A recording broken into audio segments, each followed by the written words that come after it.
राधे राधे दोस्तों, जय श्री कृष्णा। कैसे हो दोस्तों?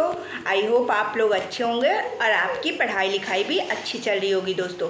मैं भी ठीक हूँ। अभी मैं एग्ज़ाम दे के आ गई हूँ दोस्तों। तो सबसे पहले मैंने सोचा आप लोग के कमेंट देख के सबसे पहले आप लोग के लिए एग्ज़ाम एनालिसिस वीडियो बनाऊँगी, उसके बाद ही मैं रेस्ट करूँगी दोस्तों। तो आज 7 अगस्त को थर्ड शिफ्ट में मेरा एग्ज़ाम था, तो उसी से रिलेटेड ये वीडियो है। इस वीडियो के माध्यम से मैं आपको सारी चीज़ें बताऊँगी कि एग्ज़ाम में किस किस तरह के क्वेश्चन पूछे गए थे, किस किस टॉपिक के कितने क्वेश्चन थे, क्या मैथ, रीजनिंग और जीके जीएस अलग अलग था या मिक्सअप क्वेश्चन थे। सारी चीज़ों इस वीडियो के माध्यम से मैं आपकी क्लियर करने की कोशिश करूंगी। मैथ्स में कौन कौन से चैप्टर पूछे गए थे, रीजनिंग में कौन कौन से और जीके जीएस में। तो आप लोग वीडियो में लास्ट तक बने रहिएगा, सारी चीज़ों को ध्यान से सुनिएगा और अच्छे से वीडियो देखिएगा और जो चीज़ें मैं बताऊँगी उनको फॉलो करने की कोशिश करिए।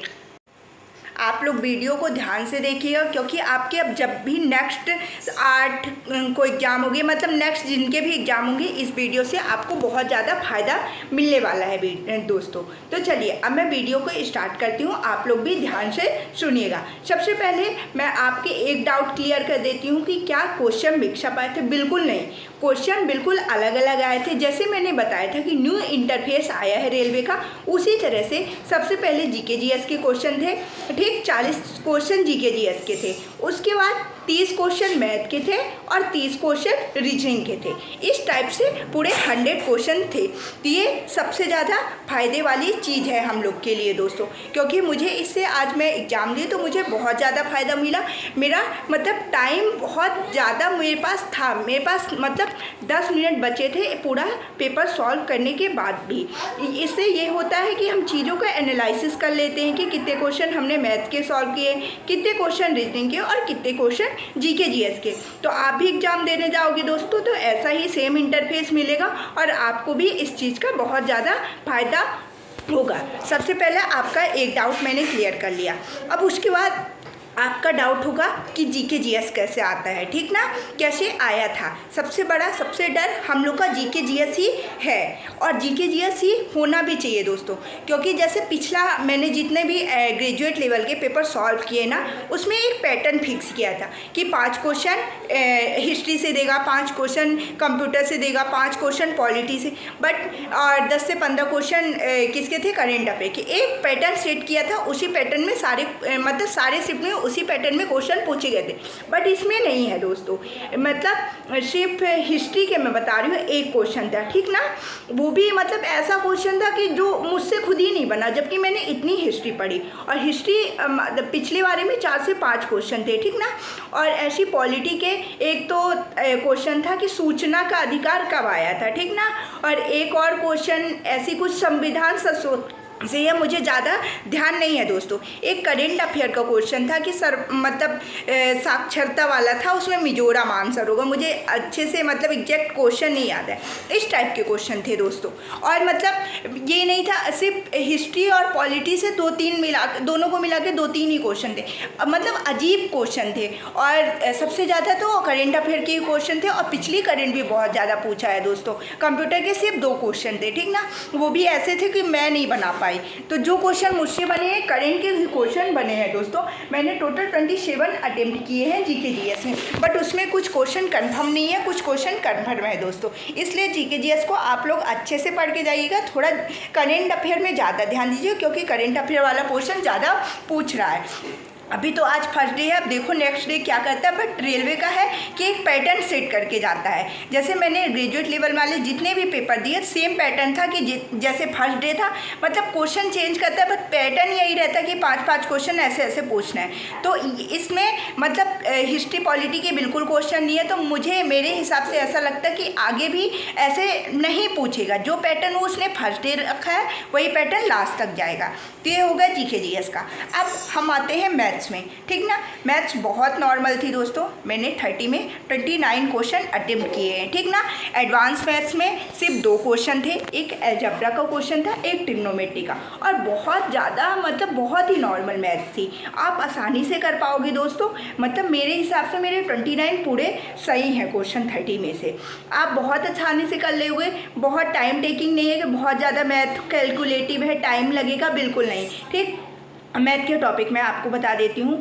तीन क्वेश्चन ये समय और दूरी से थे, ठीक ना, औसत चाल वगैरह थी, और क्वेश्चन थे CISI से, ठीक ना। एक क्वेश्चन सिंपल इंटरेस्ट था, एक क्वेश्चन कंपाउंड इंटरेस्ट से था, फिर एक क्वेश्चन था उससे एज वाला क्वेश्चन था, रेशियो में था, ठीक ना।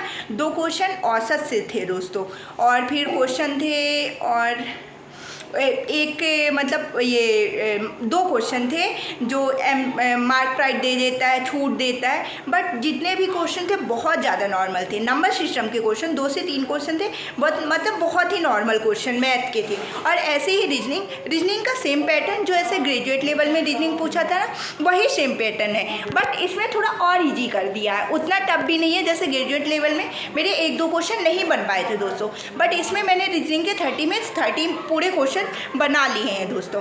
तो मेरे 30 में से 30 पूरे रीजनिंग के हैं, 29 मैंने मैथ्स में और 27 GK GS में सॉल्व किए हैं दोस्तों। मैथ रीजनिंग का मुझे कंफर्म है पूरे सही हैं, बट थोड़ा GK GS में डाउट है दोस्तों, क्योंकि GK GS में ऐसे क्वेश्चन थे कि मतलब जो चीज़ें हम लोगों ने पढ़ी भी नहीं है, इस टाइप के क्वेश्चन थे दोस्तों। तो GK GS में आप थोड़ा और ध्यान दीजिएगा, करंट वगैरह अच्छे से तैयार कर लीजिएगा। और मैथ रीजनिंग सेम पैटर्न है पिछला वाला ही, ठीक ना। थोड़ा मेंसुरेशन वगैरह कुछ नहीं आया था, सिर्फ आप 6 से 7 टॉपिक कंप्लीट कर लेंगे, जो मैंने अभी बताया, उससे मैथ आपका पूरा कवर हो जाएगा।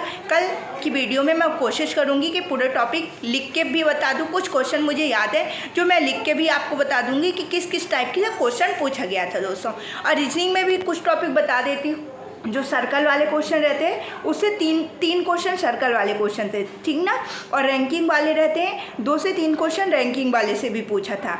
और जो ये सिंबल दे देता है ना, सिंबल से इधर मतलब इधर भी संख्या हो, इधर इस टाइप से नहीं रहता है कि कितने इस टाइप से, इस टाइप के भी क्वेश्चन थे, जैसे ग्रेजुएट लेवल में पूछा था, ठीक ना। कोडिंग डिकोडिंग से क्वेश्चन थे दोस्तों। मतलब ये नॉर्मल ही चैप्टर थे जिससे रीजनिंग के क्वेश्चन पूछे गए थे। और आप इस मतलब जैसे भी रीजनिंग आज पूछी है, अगर ऐसे ही पूछी जाएगी तो आप 30 में से 30 बना पाओगे दोस्तों।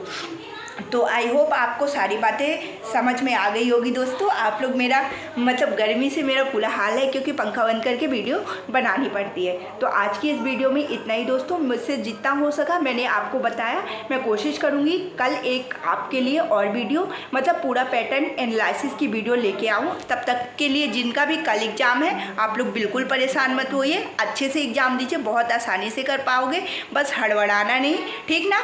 अब तो मैथ्स रीजनिंग और GK GS अलग है। सबसे पहले आपको जो सब्जेक्ट सॉल्व करनी होगी उस सब्जेक्ट में जाना, फिर उसके बाद धीरे धीरे चीज़ें कर लेना दोस्तों। पहले मैंने फर्स्ट GK ही रहता है, ठीक ना। फिर मैंने सोचा पहले मैथ्स कर लो, मैंने मैथ्स किए। उसमें से जब मैंने फर्स्ट अटेम्प्ट किया पूरा मैथ्स का 30 क्वेश्चन, उसमें से मेरे से 6 क्वेश्चन नहीं बने दोस्तों।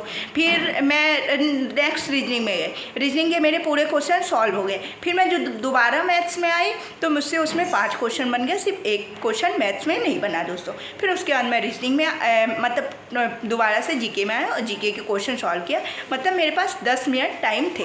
तो आप समझ सकते हो कि बिल्कुल कैलकुलेटिव क्वेश्चन नहीं आ रहे हैं, नॉर्मल ही आ रहे हैं। और इसी पैटर्न में रेलवे जो पैटर्न एक बार स्टार्ट करता है उसी पैटर्न को लास्ट तक ले जाता है दोस्तों। तो आप लोग बहुत आसानी से कर पाओगे। आप लोग बिल्कुल भी परेशान मत होना, अच्छे से एग्ज़ाम देना। आपका जिनका भी अब नेक्स्ट एग्ज़ाम है, आप सभी को ऑल द बेस्ट दोस्तों। मैं कोशिश करूँगी कि आप लोग के लिए कल एक और वीडियो लेके आऊँ और उसमें सारी चीज़ों को और अच्छे से एनालिसिस करूँ दोस्तों। तब तक के लिए बाय बाय। आप लोग प्लीज़ मेरे चैनल को लाइक कीजिएगा, सब्सक्राइब कीजिएगा और अपने दोस्तों में शेयर कीजिएगा।